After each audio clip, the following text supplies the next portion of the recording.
there feels like it looks like about half the time. Yeah. Everywhere. It's everywhere. See, it's late in the day. It's crazy.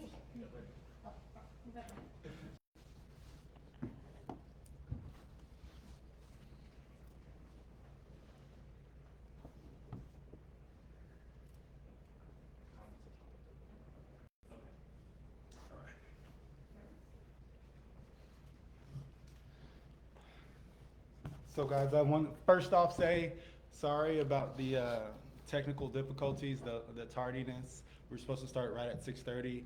It's looking at about 6:40 right now, so we're going to go ahead and jump right into it. Thank you for being here, Michelle. Absolutely. And Absolutely. thank you, Tommy. Absolutely. This is our first Facebook Live. We were graced with 2 board members in the building. You guys just want to yell out hello? Hello. Awesome, awesome. So Judge Green is actually asking questions, but before he gets to the first question, what I'd like to do is just open it up with our guest and having her tell us a little bit about herself and how she got to the point where she is today. I'm Michelle Hamlin. I'm the board president for the Chamber of Commerce. My family, my dad was born and raised in Big Spring, even though I didn't grow up here, and I thought I'd never stay in West Texas, and married and have been here 27 years. I taught school for 18 years, went to work in the oil field, ended up working for a company downtown, and with that, I was supposed to be doing community service, ended up on the United Way board and the Chamber board once my youngest one graduated, and that brought me to Big Spring. While I was downtown, our big thing was cleaning up downtown and making it a place where people wanted to come again. So we raised the funds, we pulled out all the rosemary bushes.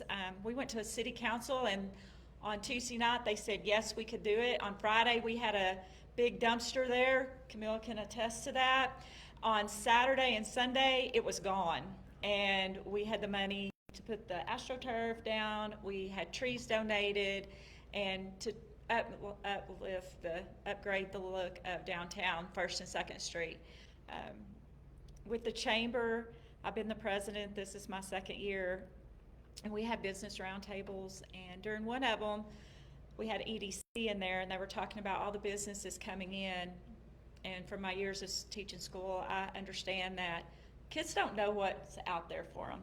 A lot of kids don't. A lot of kids follow in their family footsteps, but they don't know anything other than that. And the more we talked, the more it became apparent that we needed a way to link our schools and our industries together. So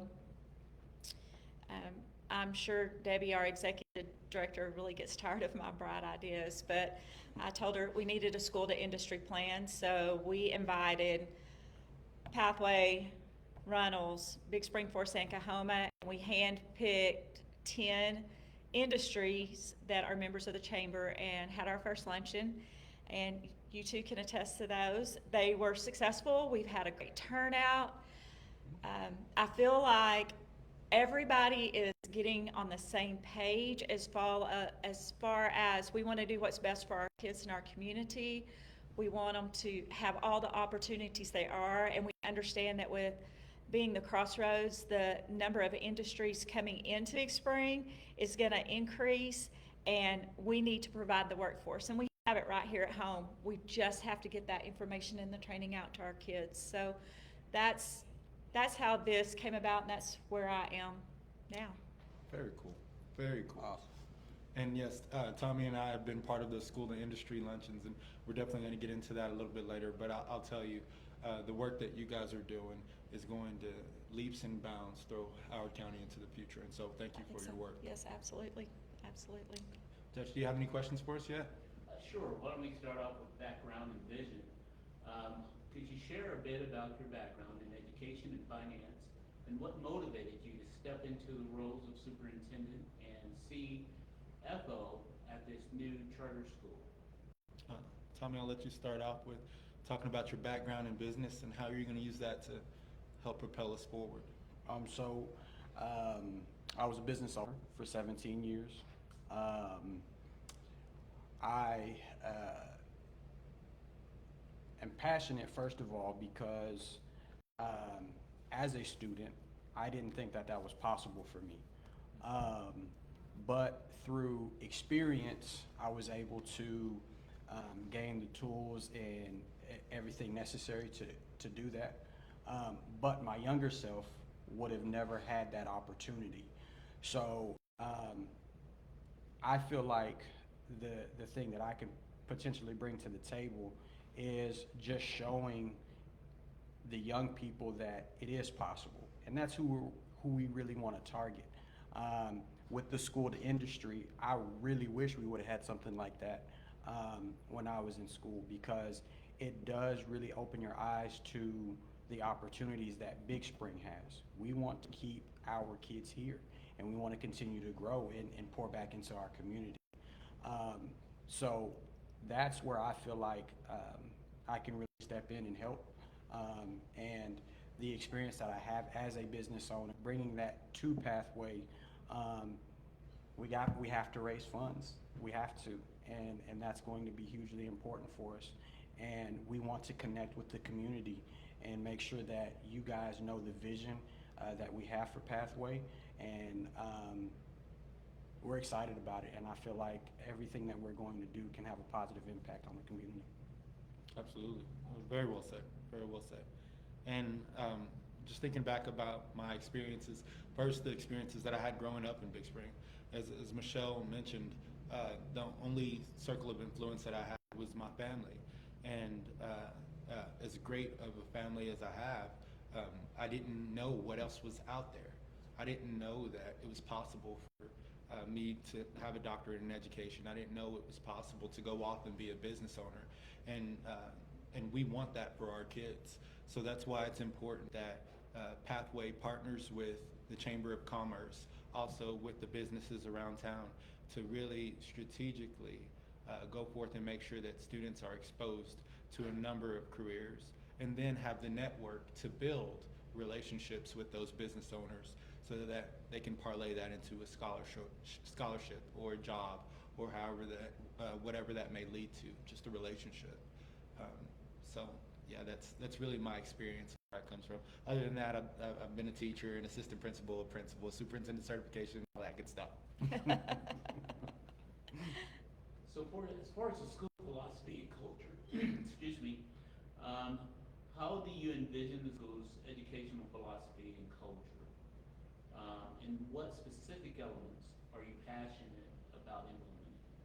Yeah, I want to start off, and I'll give Michelle a segue to it, even though she's not so privy with the school culture stuff. But I think whenever I start speaking, she'll be able to speak more to the work, and then we'll go off to Tommy if that's okay.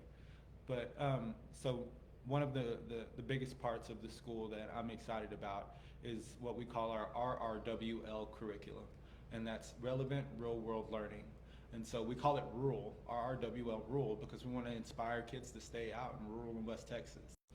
Tommy tells this story all the time about the kids that he's encountered, and the first thing that they say is, I can't wait till I graduate so I can get out of this place. And it shouldn't be that way. We have lots of career opportunities for kids to be successful right here in Big Spring.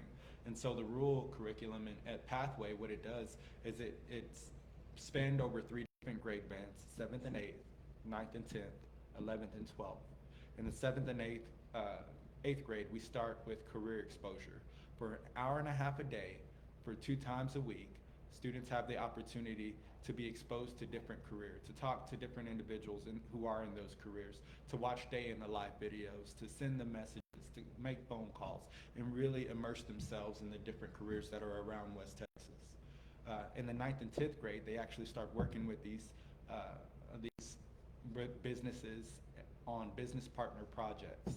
And so what that looks like is businesses pick out a non-mission critical problem that I'd say 9th and 10th on their priority list, and then they hand that problem over to kids to solve. So the kids are now having an opportunity to explain what they're learning to these business professionals. They get to go back and forth. They get the opportunity to be wrong and to correct it and to get better. They get the opportunity to network. So now I don't just get to say I want to be a doctor, or I want to own a construction company. I actually get to talk to doctors on a weekly basis. I get to actually go out and visit construction sites. And then in the 11th and 12th grade, we'll actually start allowing our students to have on-site internships for a total of 3 hours a week, 1 hour, 1.5 hours a day, 2 times a week.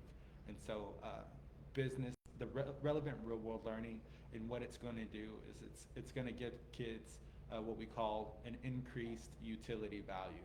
They'll be able to see that they really will utilize the curriculum and the things that they learn at school outside of the school walls. And so I'll use that to segue to Michelle to talk about. Right. And that's going to be great, because what we have learned in our meetings is that we're missing soft skills. And we need those soft skills that go across all industries. So can you fill out an application? Do you know how to interview? Do you know how to shake somebody's hand, look them in the eye? Can you carry on a conversation? These things starting, and these are things that can start even at a lower level, but starting in the 7th grade are really going to teach these kids that, hey, I can do this, and build their confidence up, and then open the doors. Because the one thing that we've really talked about is, what is it that everybody needs? What's the one thing you need to come to me with? Job set. I can teach you the job, but what is the one soft skill or the 2 soft skills that you need? And by that kind of exposure, they may change their mind 3 or 4 times, and at least they do it before they get to college or they get in the job, and learn how to handle the criticisms, the positive feedback, constructive feedback that you get. And I think that'll be a great segue into keeping people here and making them understand that you can make just as good a living right here, and the cost of living is a lot lower. Absolutely. That's a great point. Tommy, what are you most excited about with the school? So one of the things that Thaddeus and I spoke about earlier, actually, is I shared with him that I would struggle in math a lot in school.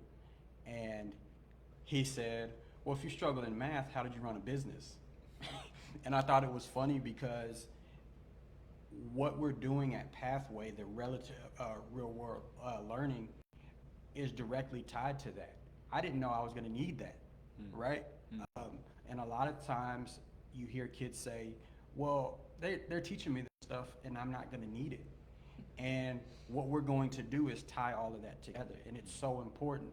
When we went to the school to industry luncheon, there were a few business owners who said, man, these people can't even fill out applications. They don't know how.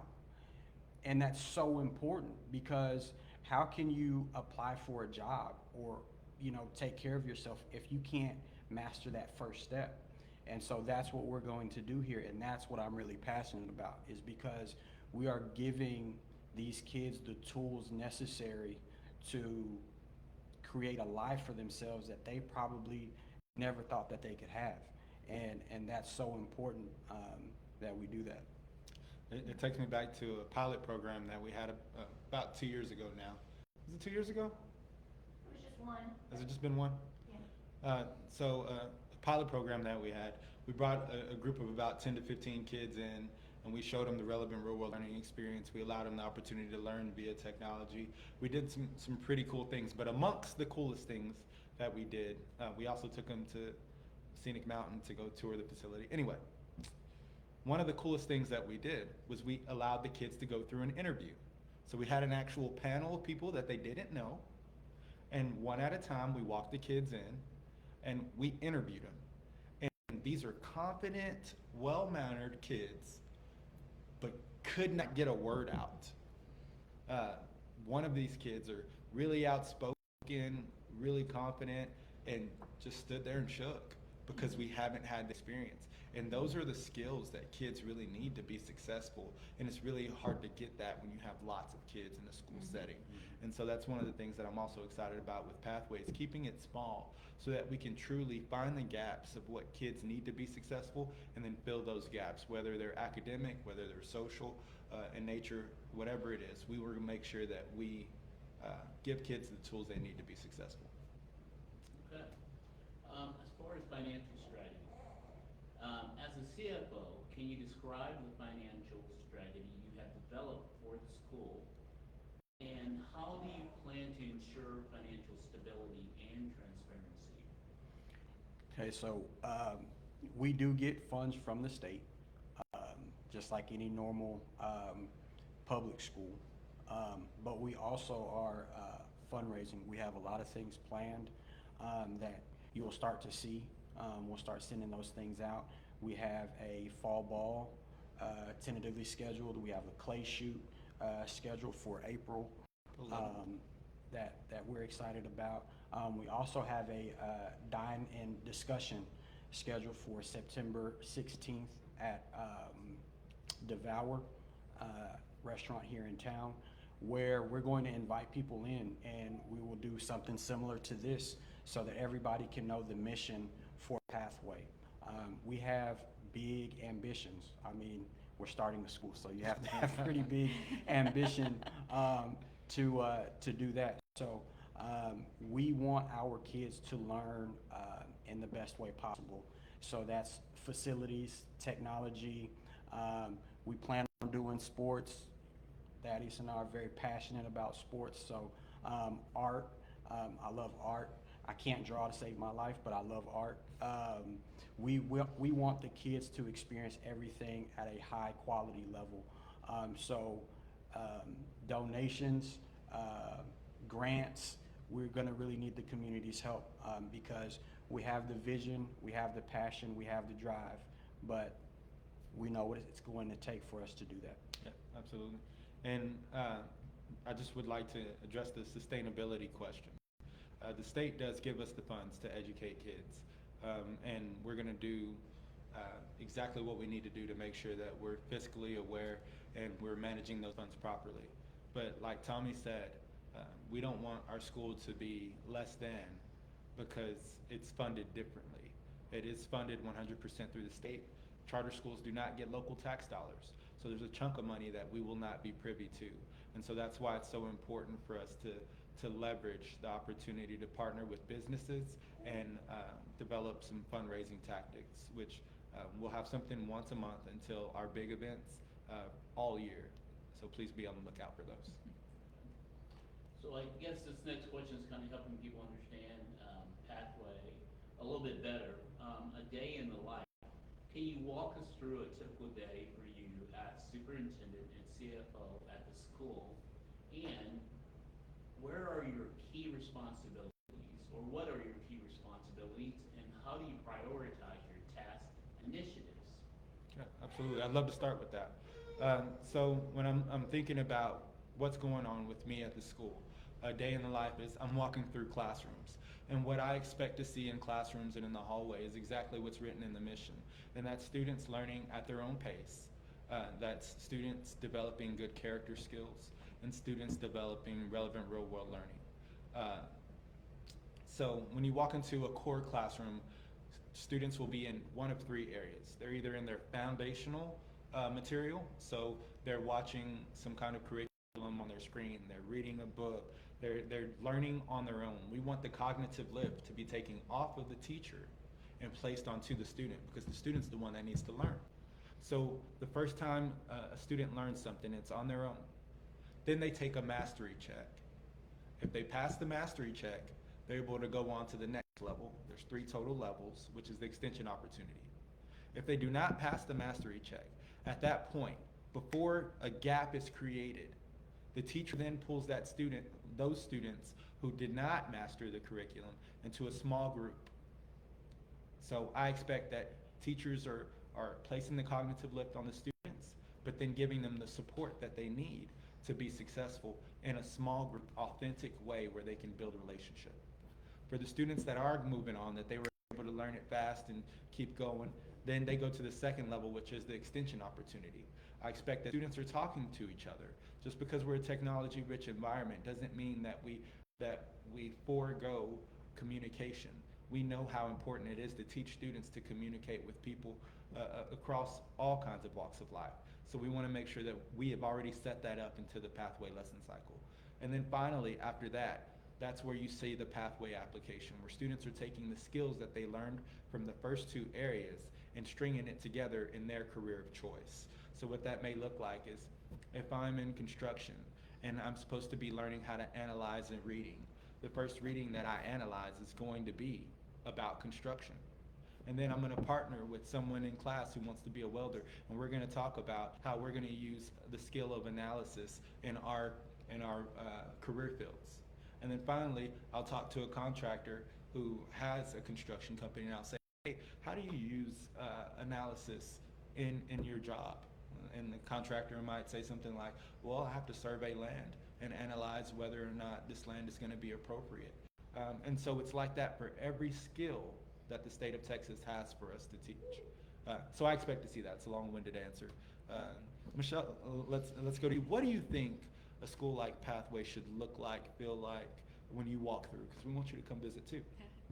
I like what you were saying. I think the state, and after having taught school and I taught English, the state puts a lot of responsibility on the teachers and not as much responsibility on the students. And if the students are interested in it, they learn it a lot faster. So as a teacher, I always tried to find, especially in reading, what are things that you're interested in? Let's go get those books and you read them. You know, let's do that. Kids learn better when they learn from kids. Mm-hmm. Mm-hmm. That's a good point. I mean, me telling a student something is like, but when they're interacting and they get it explained on their level from one of their peers, it works a lot better. Absolutely. And kids are a lot more successful with that because then they make them interaction. I have mixed feelings about all the technology because I think technology has created a world of people who are unable to communicate. They can't sit down at a table and talk to each other. That was one thing that, and my kids are, they're both out of college now, but they are not still to this day. They don't text a lot. They pick up the phone and call. I only text them when I need them to, when you have a minute, call me, whatever. They want to talk to people, but that's not how a lot of home lives are. I made sure mine was like that because I knew how important the communication was. So I think the more communication you have within the classroom with the different levels, the more successful the kids are going to be because then they learn those skills without the pressure. Right. It's pressure when the adult is telling them, Right. hey, talk to me. It's not pressure when you're sitting there talking to your friends. So Absolutely. I like that. I like the on your own together type learning. All right, very cool. Tommy, what do you expect to see when you walk in classrooms? Man, just exactly that. I want to see students excited about learning because so much of the time education seems like a burden to kids, and it shouldn't be that way. They should be able to enjoy what they're doing. Enjoying what they're doing, and also I want to see the teachers engaged. I think that the teachers obviously have to be passionate about education and helping the kids grow to their greatest potential, and that's the goal that we have at Pathway, and I have no doubt that we will accomplish that. Yeah, John Hattie talks about the effect sizes for really turning education around, and a couple of the different things that he has, but top is a great teacher. Right. A great teacher helps turn around. With that said, Michelle is going to be coming to teach at Pathway. Oh, okay. She didn't know that yet. We're going to bring out the contract Wow. right now. I just got Here we go. voluntold. There you go. I put that on my volunteer list. Josh, do we have any questions in the comments yet? I don't see any questions that have popped up. Okay, awesome. But to move on, this is kind of piggybacking on something that you covered with the rural initiatives. So this is dealing with business and community connections. How do you plan to engage with local businesses and community organizations to support the school's mission? And can you share any existing partnerships or planned initiatives that will benefit both students and the community? Yeah, absolutely. So I'd like to start with the school to industry luncheon. One of the biggest things that we can do to partner with businesses is to listen to them. And so the school to industry luncheon has really given us a platform to do so. So I'll let Michelle talk a little bit about that. As far as the framework for how we are going to be, how are we going to reach out to those businesses? We do that through a bunch of different ways. The first way are through these lives. We want to get as much information out to businesses as we can. The second way is through mentorship opportunities. And so you'll see that really in the relevant real world learning piece, specifically in the 9th and 10th grades. And then we are going to have a strong internship model so that students have been working with these businesses since they were in the 7th grade. By the time they get to junior year, they know exactly which businesses they'd like to intern with. And so this is the reason why we've scaled this model so that it builds on itself, but it includes lots of networking. So I'll turn it over to Michelle to talk about businesses. One of the main reasons that this group came to fruition was to make that connection with the schools and the industries. And so we started we invited 10 industries, we invited the 5 schools. I think we had all but one of the industries have been to one or, getting everybody coordinated is a little hard, but we plan our meetings a month in advance, make sure everybody can come. We have a mediator who comes in, volunteers, and does a great job running and keeping us on track, holds us accountable. I feel like, and Thaddeus and Tommy can kind of yay or nay it, I feel like we've made great strides because we have a really good turnout. Our mediator has done one of these in a much bigger area, and he said the turnout's not that good consistently.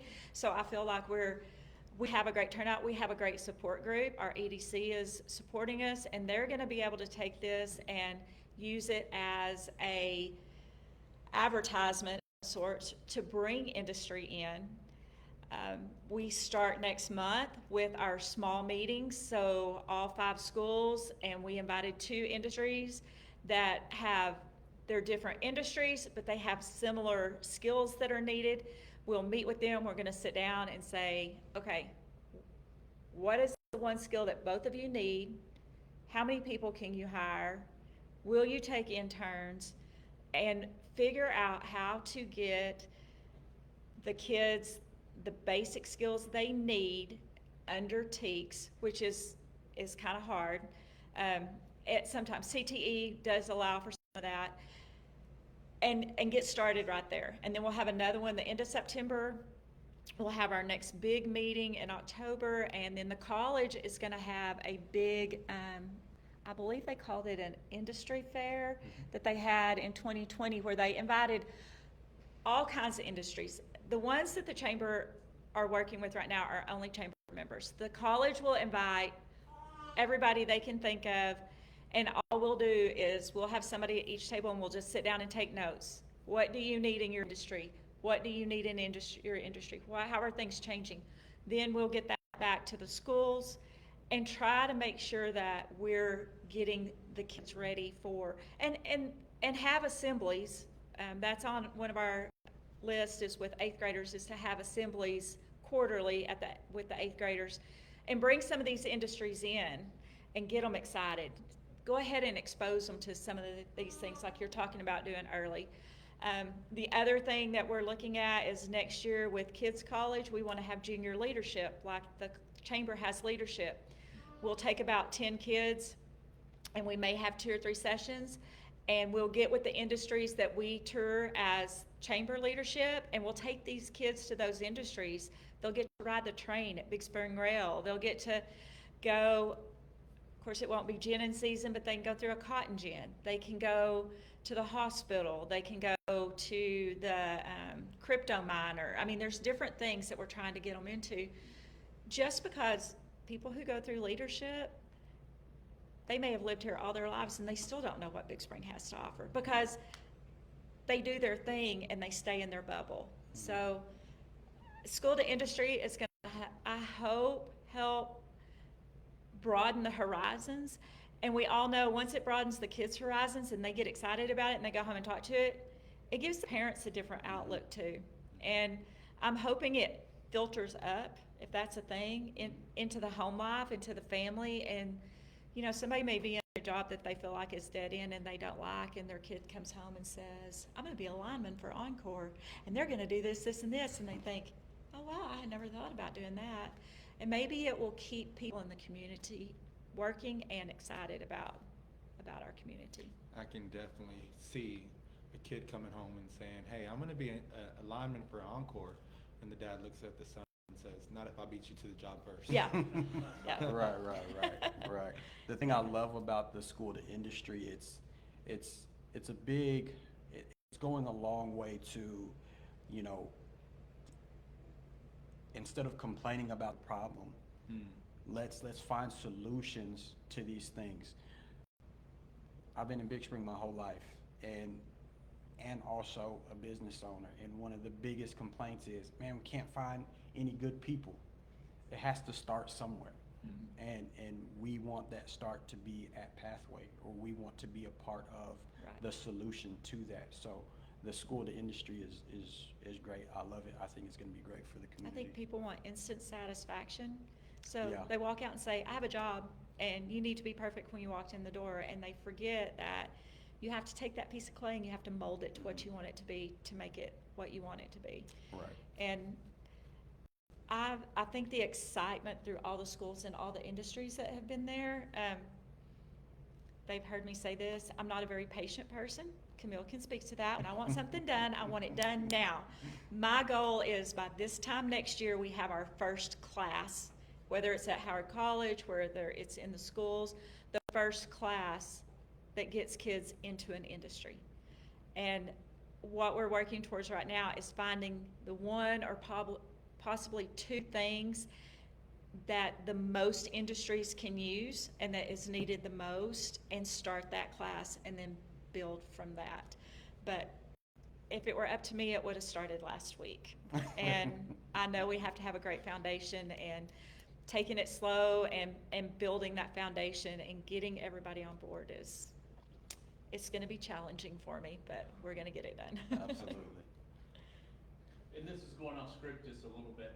So this particular class, would it be in addition to something that the students are already doing, like something extracurricular, or like a auto mechanic, or? It probably the thing that we're really trying to work for is, let's say Big Spring High School has a great welding program. Well, Fort Sam and Kahoma, Pathway and Runnels can't afford to hire a separate welding teacher. So maybe we can get our schedules together where that welding teacher can take their kids twice a week and teach welding. Okay, maybe Fort Sam has somebody great with electrical, and we take those kids who are interested, and so make it a co-op. Howard College is working with us really, really well. They have a building that is not being used right now, and they have some money put aside to remodel that building, and it could be like our co-op building. So they have somebody who teaches welding. They have somebody who teaches electrical. They have somebody who's a mason who will teach you how to lay brick. So maybe we can coordinate it with them also, where we're not costing the school any extra cost. Right. We're finding a central location and we're sharing resources. I'll tell you, I love the idea. I think that's how we're better together than the sum of our parts. Absolutely. And there's schools that are making this work, that kids are driving 35, 45 minutes one direction. The schools put Wi-Fi on the buses, put them on the bus with their computer. They do all their book work for that class all the way over there. They have the welding class, the electrical class, whatever class it is while they're there, and then work on the next class on the way back. And the three schools rotate in and out. And it's doable. It's just, we're lucky. I think Howard County is lucky. We're blessed in the fact that we understand what our kids need, and we understand that you can make the money here. You may not be making the six figures, but if you're making the high five, your cost of living is so much lower here that you're actually making more money than you would be in the big city. And that's going to be the other part of, I think that Pathway is going to be really good at, because that takes a small setting to convince those kids of that. You almost have to have somebody who's been there, done that, to convince them. And that's kind of how we see that going forward. You know, and whenever we're recruiting teachers, You know, we don't pay teachers like Austin or Dallas pays teachers. Now, Pathways teacher scale or pay scale is going to be pretty good for this area. Absolutely. But it won't be like teaching in Dallas or Austin. And what I tell teachers is, it's not about the money you make, it's about the money you keep. Mhm. And since our cost of living is so much lower, you get to keep more of your money, which, I mean, to me means so much more than making and then having to spend it all in rent. Right. So, guys, I think we're about time. 7-Eleven. 7-Eleven. We're gonna go ahead and have to end this early. This was our first time with our new microphones. And if you can see that, it's red, which tells us that it's about to die. So, thank you, Michelle, so much. Yes, thank you for having me. Thank you so much, Tommy. Appreciate Thank you, it. Judge Green. Thank you, Camilla. We appreciate you guys for being here. And if you guys have any questions for Michelle, you can reach her at, is there an email address they can reach you at? You can send it to the chamber, look on the website and send it to the chamber and Debbie will get it to me. That's the easiest one. Or call and leave a message at the chamber office. And then also, if you have any questions for us, send us a message through the Facebook Messenger, or you can email us at info@pathwayhc.org. Once again, that's info, INFO, @pathwayhc.org. Thank you guys. Thank you. Yeah. Thank you.